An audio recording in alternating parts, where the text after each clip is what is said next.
this next part is all about the tarot to do with swords, and continuing on from the cups and how that's different compared to, you know, emotions. It's the flip side of that, so it's all to do with, you know, severity and truth and those things we very much like to ignore.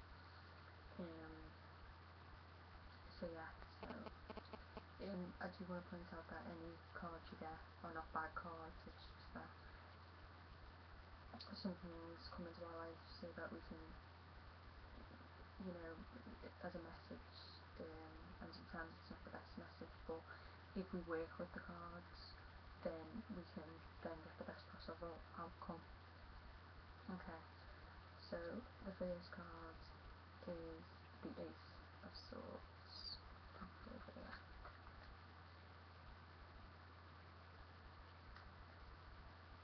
Right, so the Ace of Swords is a card of truth. It's a card of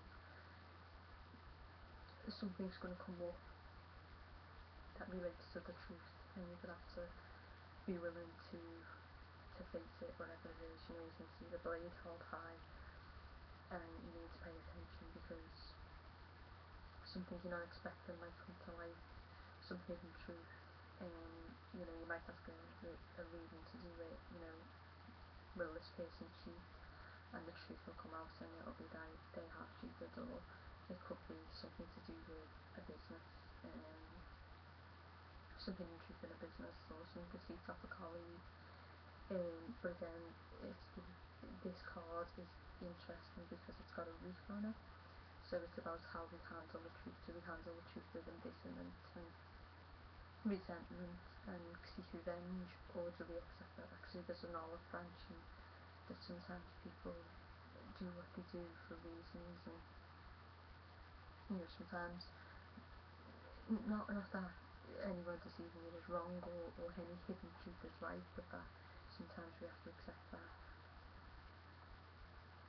you know, people do what they do and whatever. So but this card is very much about for good or ill, so good or bad, and you need to be careful because it's extreme hate or extreme love,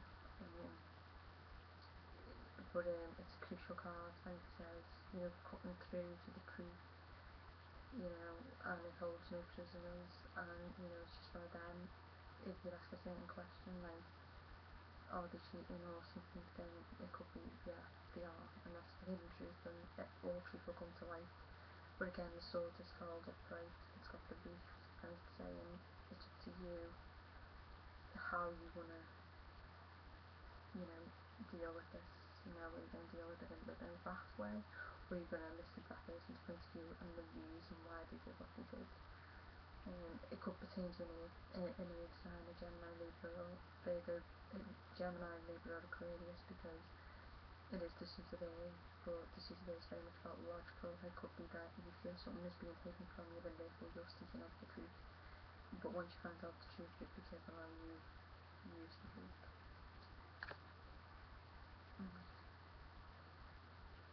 The Knight of Swords is a card of,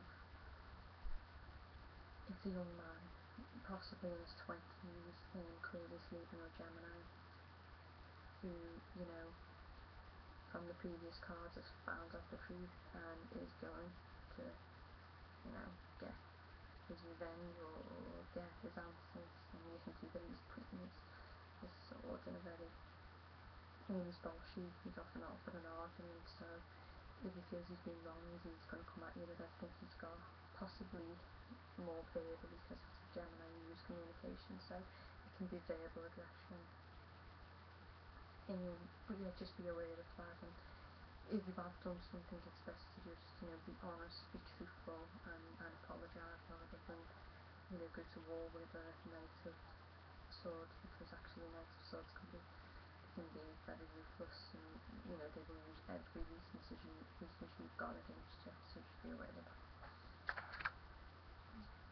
The Page of Swords is a young child, Again, if it's in a mood in relation to, I'm worried about my child, will I have children? Again, it could be that you will have an air sign, Gemini, Libra, or Aquarius, and they'll be very intellectually inquisitive and want to know everything about the world and how everything ticks, and if they don't get attention in terms of, you're discussing these things, then they could become quite challenging and argumentative, and they're always right, so to speak. But so it could be that you'd have that sign if you're asking if you're going to have children.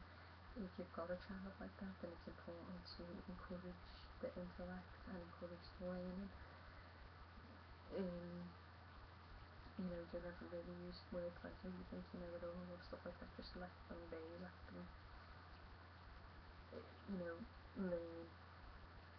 because that's how they roll, and if you don't, then they feel like they're being stifled, and then they become challenging in other ways, and argumentative and stuff like that.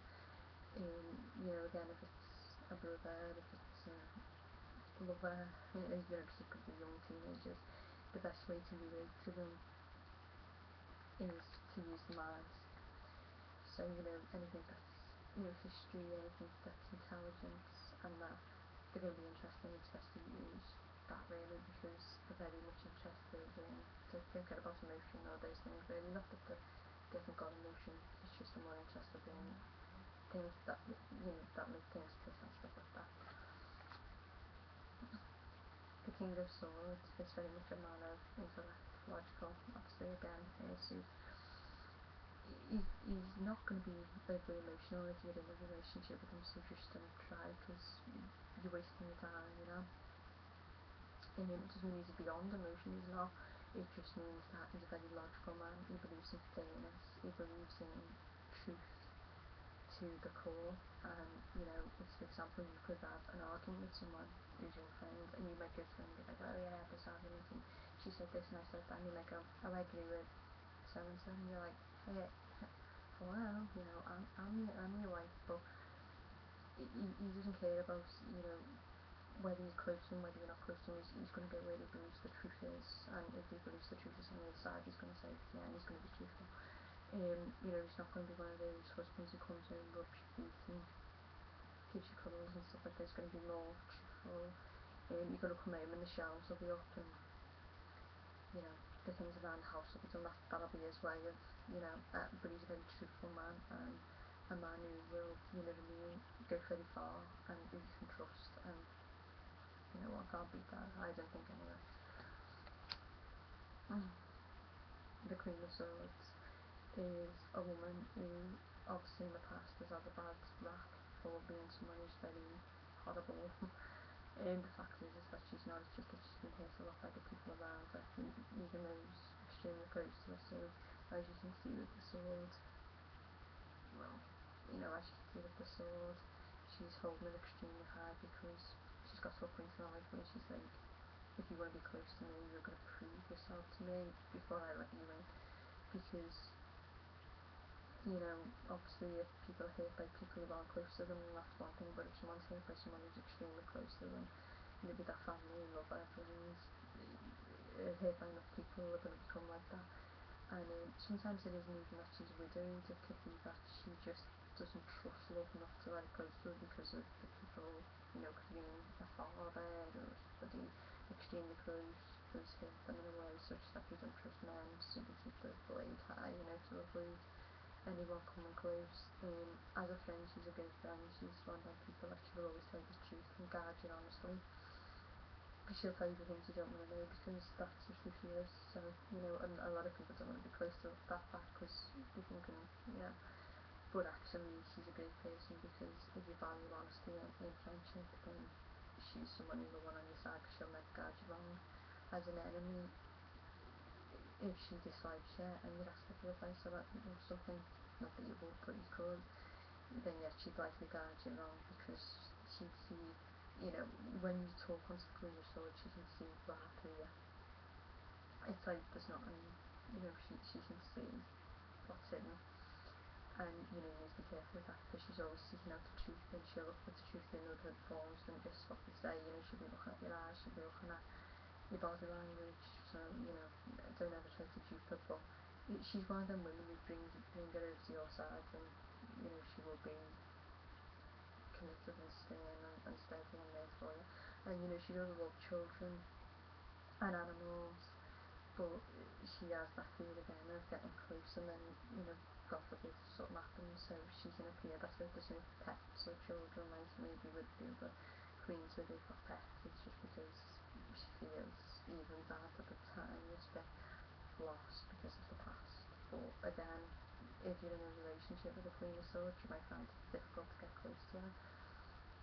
But don't let it put you off, because it just means that, you're going to have to work a long time to get that trust, and never break that trust, because if you break that trust just a little bit, then that'll be it, there'll just be no point.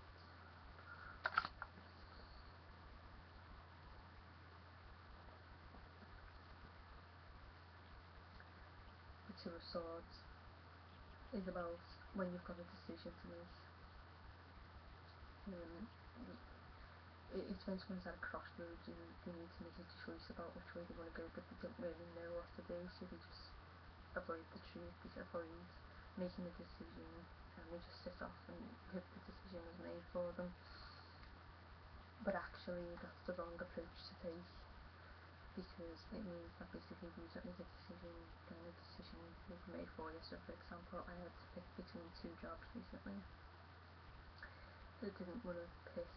I was like, well, if I pick this one or that one, and I just didn't really make the decision until the decision was taken out of my hands, and at this point it feels like I made the wrong decision. So it's just always just be careful, because you've got to take responsibility, and obviously it's about facing the truth, so it could be anything down to facing the truth that your husband really doesn't want to be husband anymore, and he's moving on and like someone else, and you've got two choices: either keep him there, because he won't face the truth, or accept him and just let him go. It can be anything down to that, but it's a decision card, it's a crossroad card, and it's saying to you that you need to take the blindfolds off, drop the swords, think with both your emotions in your head, and make a choice before it's taken out of your control. The Three of Swords is all about heartbreak. It's the worst thing to go through, when somebody you love or you really, really want to hurt you, or it can be a love triangle card.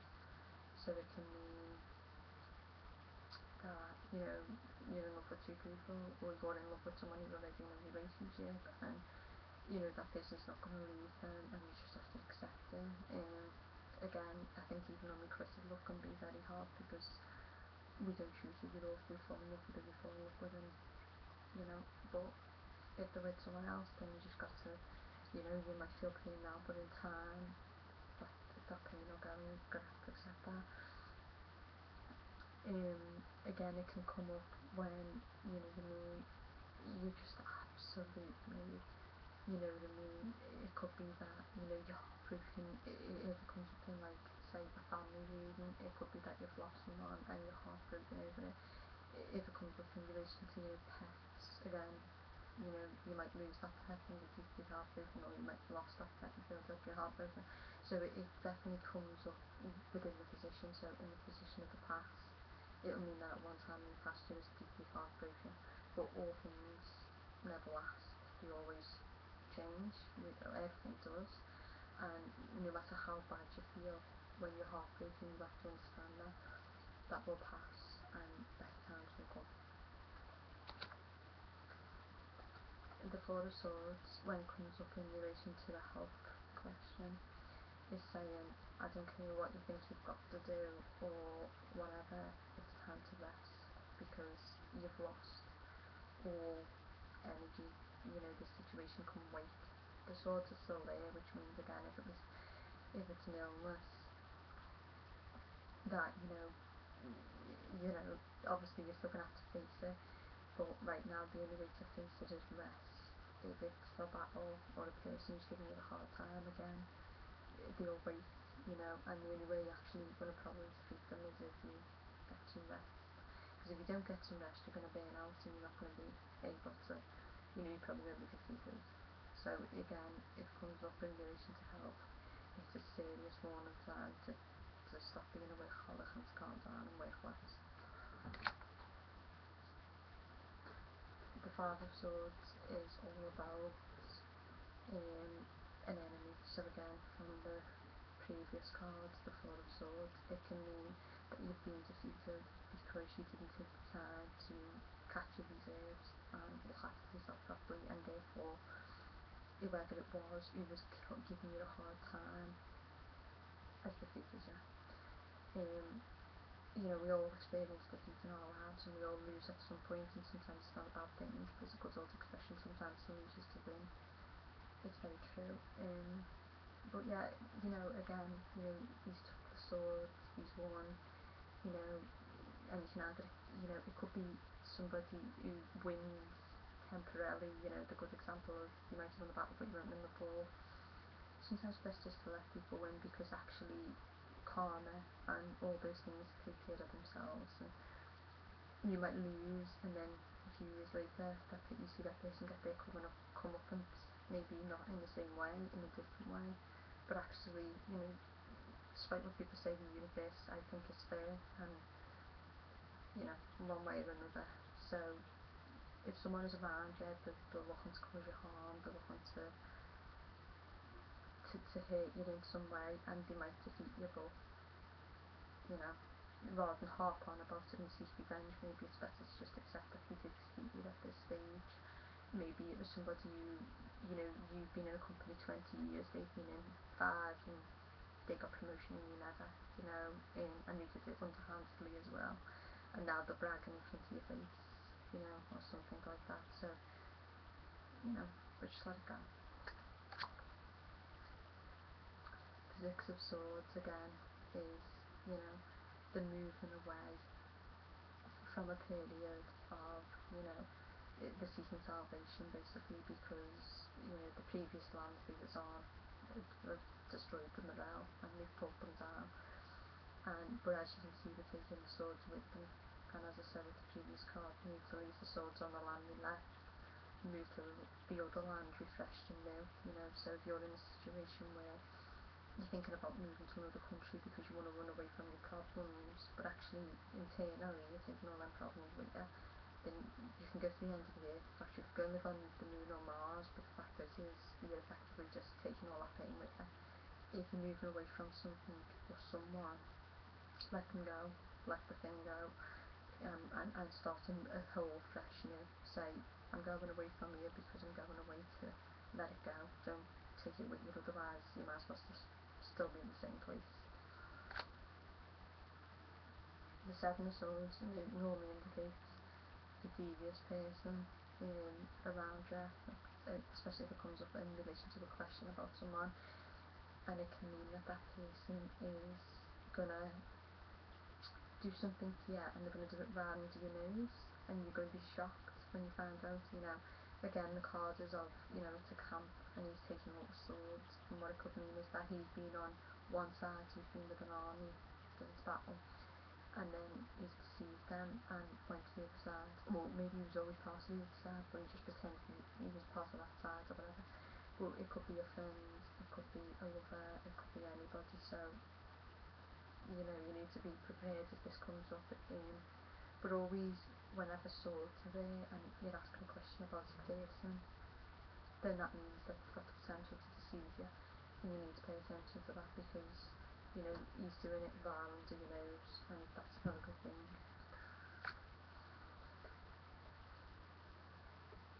The Eight of Swords comes up when basically, it could be that you're so like, oh my god, did that happen? Again with the previous card, the Seven of Swords, in the sense of that, someone betrayed you so much that you're like, you can't believe it, so you're in a state of shock, so you're in turmoil, so you just stay in one place because you can't move, or it could be that someone is controlling you, so it could be a controlling relationship, and mentally you feel like you can't move. Physically you can move, but mentally you just feel like you can't move, and you can move, you can, because if you look at the card, the swords, there's room to move, a feet aren't tied, she can slip them ropes off and remove that blindfold and see that actually the situation isn't as bad as it looks, but yet she just stands there out of fear, and that can be when someone's using psychological warfare against you. It can also be your own fears, you know. Um, so you want to move out of the situation because you're tired of that situation, but your own fears over the years have accumulated, and you you can't do it. You're like, no, good about this. Oh no, I'd rather just stay. I can see the truth, but I'm just going to pretend I don't see it. Well, until you face the truth, you're just going to stay in that situation, and the only person who can do it is you. The Nine of Swords is all about someone who, for example, has got an exam the next day, and they're basically sitting up all night and they're panicking, or the boyfriend said he was going out and he was going to be back by a certain hour, and she's worried that the boyfriend is with someone else, and so because he doesn't come back at all, so she's just there all night worrying, thinking of perfect fear that he's cheating her and stuff like that, but actually it's not. He fell asleep in a mate's house, because he couldn't drive home because he was too drunk or something. And didn't think he was too drunk, we all was. But this card is one of fear again. The swords are there, so it doesn't mean that it's totally lacking in truth, but what they're thinking, but it does mean that half of what they're thinking is probably, and in relation to the exam, if they fail, but it's all a possibility, isn't it? But it says get some sleep, get some rest, because actually it's not as bad as it seems. The Ten of Swords is about someone who basically has been stabbed in the back, so it could be anything. It could be anything to do with, a relationship. You could be betrayed by someone you were. It could be a business. You could be betrayed in a business. But it's basically the card of betrayal says that you need to be aware, because there's someone around you and you're just completely defeated. It can be related to death, but that would only be likely if it come up with the death cards as well. It could mean that there's going to be some kind of loss around you. It could be you, a tragic accident or something like that. But it doesn't always mean that, but it means pay attention and don't wallow. We all get betrayed at some point in our life, and sometimes we just need to pick ourselves up and move on. Okay, so this was the swords, suit of all the different swords, and basically it's going through, and no card that you pick up should be seen as bad, because they all help you to see a point in time, and swords are actually good because they alert us to the people around us and what we need to be aware of. So I hope you enjoyed the sword.